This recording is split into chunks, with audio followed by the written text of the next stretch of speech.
Hey, what's up everyone? Welcome back to a guitar lesson. In this video, I'm going to be learning how to play Wicked Garden by Stone Temple Pilots. So I haven't done a Stone Temple Pilots lesson quite a while. I think the last song I did was Interstate Love Song, or I did the main riff to Sex Type Thing. So this is, of course, off their debut album, Core, which came out in 1992, I believe. So this is probably my favorite song from the album. So more of a, deeper cut, but it's still a good song, and everyone listens to Plush, Sex Type Thing, and Creep, but this is also a good song. So, and it has a lot of great guitar work in it and bass work in it by both of the Deleo Brothers, as usual.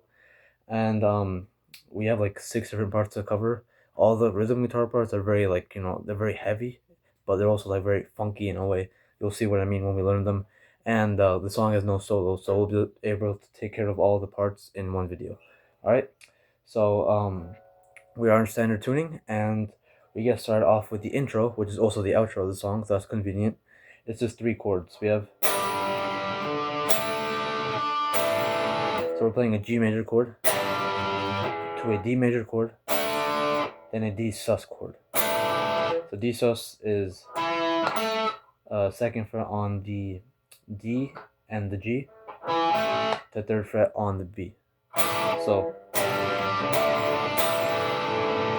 you play the G and D really very quickly, and then you play the D sus. You just hold it out. So, and same thing again: G major, D major, and then this time instead of going to the D sus, you go to the A major. And repeat the whole thing again. So.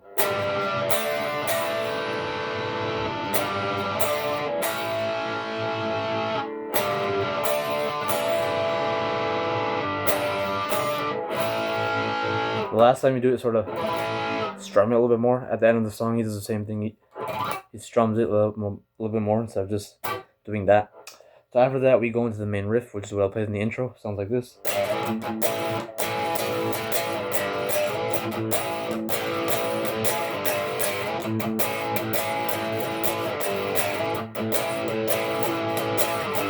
Now for this riff, you might be thinking the rhythm is a little bit off, and yes, he does add a little bit more palm muting into it and a little bit more notes into it. But if you listen to him live, sometimes he does a mixture of both, so you don't have to be perfect. I mean, if you want, you can you play like the album, but live I see him play open and palm muted at the same time. So he likes to mix it up a little bit. Mostly open though, because it's a one guitar band, so we like to cover space and stuff. But it sounds good either ways. I sort of do a combination of both to try to get the main rhythm, the main feel down, and just play along to the track and the drums, and just as long as you're in time with your band or the record, you should be good to go. So we hit a G power chord, 3rd fret power chord off the E string, and slide it up 2 frets. So then you're gonna hit the 5th fret palm muted twice, and then hit the chord open. So, and then hit it twice again, palm muted, then hit it open, then once palm muted, and then open. So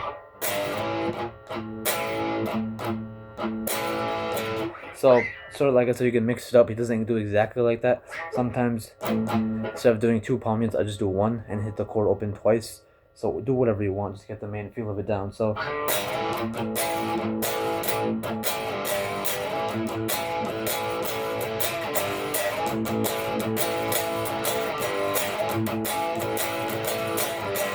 Alright, let's do that a couple of times. That's like there's like two parts of the verse, I guess you could say. Um, that's like the first part of the verse. The second part of the verse is the same riff, same rhythm, we're just playing it in a completely different way. So doing that. So what was going on there is, first what you want to do is use your thumb to mute the low E string. So and you'll see why in a second. So put your thumb over the low E string, looks like this. Then you're gonna use just grab 5 to 7 on the D. You're gonna hammer onto it. So like that, and you're gonna have the open A string ringing out the entire time. So that's why I said you want to use your thumb to mute the E string so it doesn't interfere. So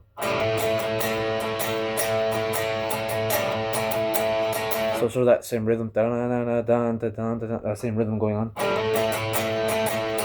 But this time you end it off with, alright, so you're gonna end it off with a power chord right here. It's an A power chord. You're gonna hit the 5th fret on the D string, sorry, 7th fret on the D string, to the 7th fret on the G string. Then you're gonna hit the 7th fret on the D string again, but this time with the 6th fret on the G. So you do that the first time around. So all together it sounds like this.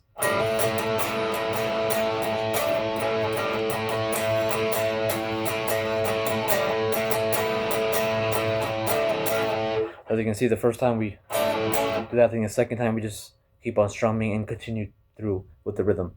Alright, so you do that a couple of times, and you go back to this. The first verse is like very long. It's like it goes from the heavy riff to this open string thing, goes back to the heavy riff, then goes back to the open string thing again, I think. So it's like 4 times around. The first verse is like pretty long. The second and third verse are not as long, which is a typical thing that you see in a lot of songs. So from that era. So we have the intro down. We have the 2 parts of the verse down. Like I said, there's 2 parts. And after the verse, we go into what's basically the chorus. Well, it's more of a pre-chorus, but it sounds like a chorus. So it sounds like this.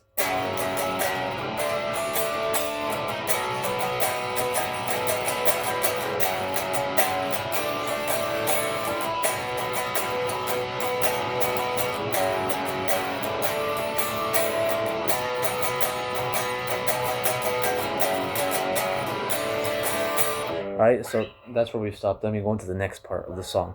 So for the it sounds like a chorus, but it's really a pre-chorus because he doesn't say the words "wicked garden" in this part of the song. So I'm assuming it's not the chorus because there's another part of the song which we'll cover later, which he does say "wicked garden," but who cares?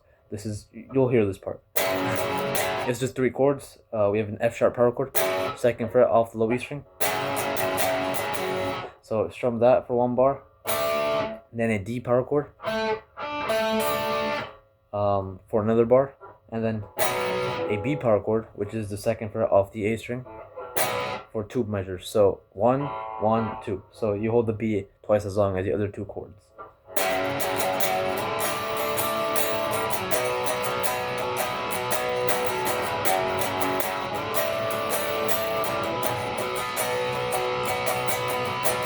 As you can see, very loose, very strummy sort of rhythm going on, and basic, very typical Stone Temple Pilots stuff going on. So that part, pre-chorus, chorus, whatever you want to call it, very simple. Just 3 different chords going on, F sharp to D to B. Now you repeat that 4 times in total. The 4th time, you don't go to the B power chord. Instead, you go to this part right here.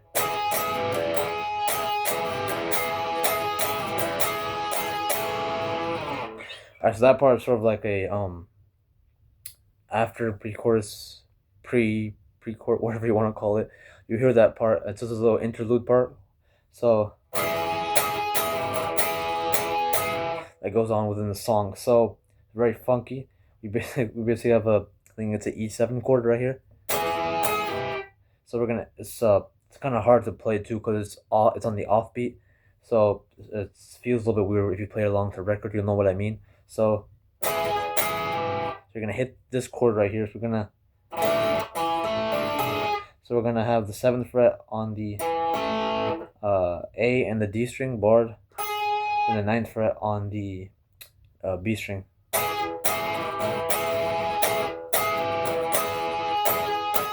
Basically, it's your index finger stays here, but your ring finger or whatever finger you're using to play on the B string, it's gonna slide down to the 8th fret. So you hit the 9th fret. Second time you hit it, you slide down to the 8th fret, and you go back to the 9. So, and in between, when he's going back to the 8 and 9, he's also hitting the open E string, because it's the E7 chord. So he's hitting the root note. So very slowly.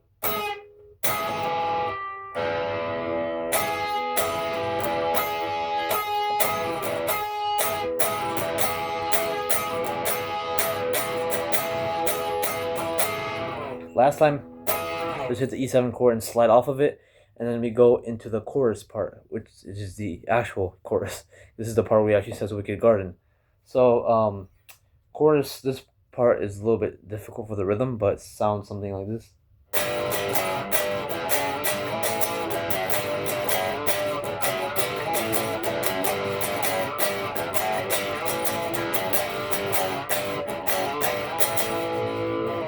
Alright, so this is the part where Scott is singing "I Want to Run Into Your Wicked Garden." So right here we have, we're gonna hit the 3rd fret power chord off the E string twice, and then we go down to the 2nd fret. So da da da. So 1, 2, and then back to the 3. Then so you're gonna do a little upstroke, like a percussive hit. 2, 3. So I know it's kind of confusing because it's just between these two chords, but that's why I said the chorus is a little bit difficult to get the rhythm down, and that's why I said at the start of the video, his parts that he writes are also very funky. So, alright, so this is the most difficult part, I think. Do an upstroke, percussive hit, then 2, 4. So we have this so far.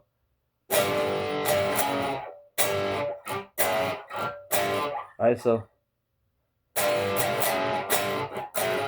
then you come up here, we finally switch from those two chords, and we go up to a 3rd chord, which is an A power chord, 5th fret off the low E string. So you hit that twice. So slowly we have this.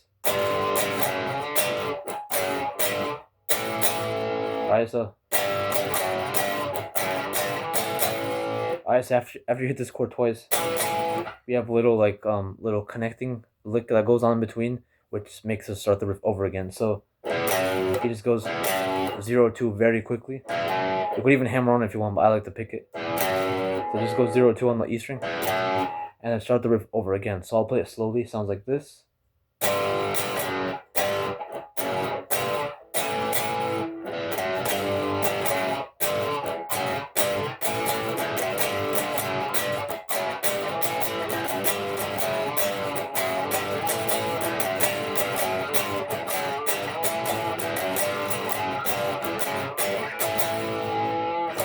It stops right there and slides off and goes back into the next part of the song. So I think that's basically the entire song right there. So once again, just recap what we have. So we have the first part, which is the intro / outro.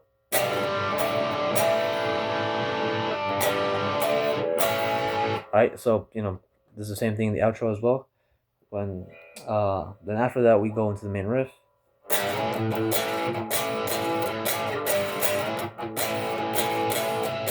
So that's using the first part of the verse, then still the verse, but this is the second part of the verse. He just does this.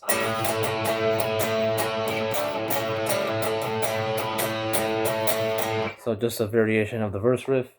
Then we go into the pre-chorus.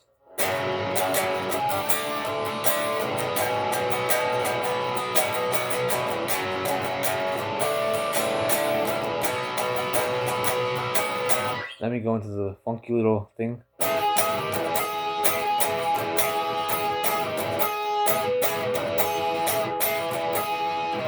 Then the actual chorus riff.